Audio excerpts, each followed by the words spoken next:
Bonjour à tous and welcome to Learn French with Vincent, and this is Unité 11, leçon C. And in this lesson we'll see together what we call les homophones. So it's actually quite interesting in that lesson. So we'll talk about words that you will write differently, but then phonetically you will pronounce them the same way.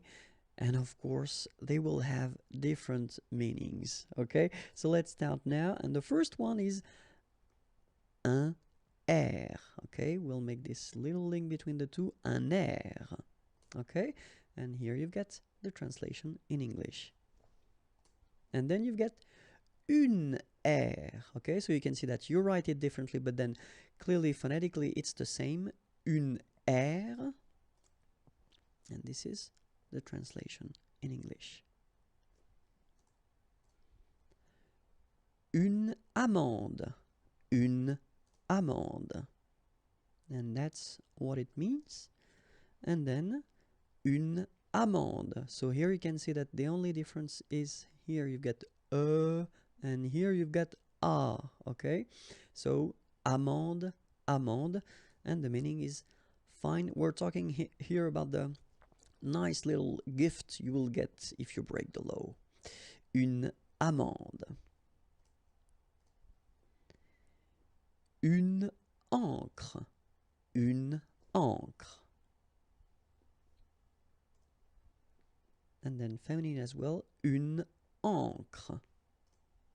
Okay, so you can see here that the only difference is a here and then here. Okay, so une encre and une encre, it's the same. Un bar.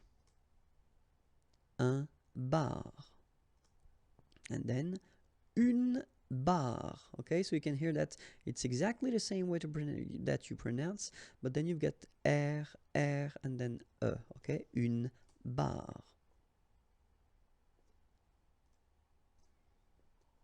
Okay, so in that case it's this adjective, bon, and the meaning is good in English. Okay, bon.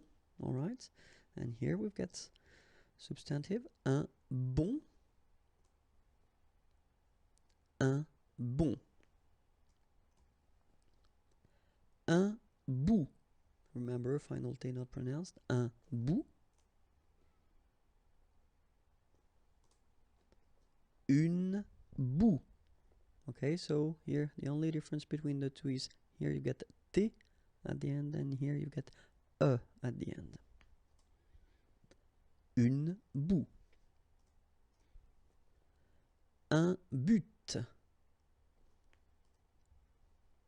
Un but. Une butte.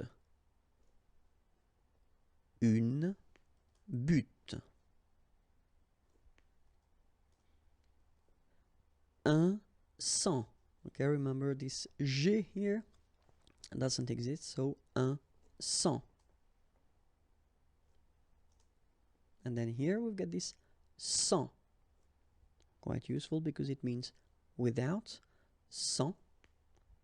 And we've got a third one, cent, written like that, and it's 100. Okay, so un cent, cent, cent. Un champ, un champ. Un champ. Un champ. So here it's quite tricky because if you look carefully, well, of course you pronounce them the same way because that's the topic of this video, but then masculine in both cases. So un champ, un champ. Un col. Un col. Une colle. Une colle. And that's it for this lesson. If you want more videos, then the channel is here on YouTube, and then like me on Facebook. I will be so happy. facebook.com/imagier.net, and then the website is here. Have a great day. Bye bye.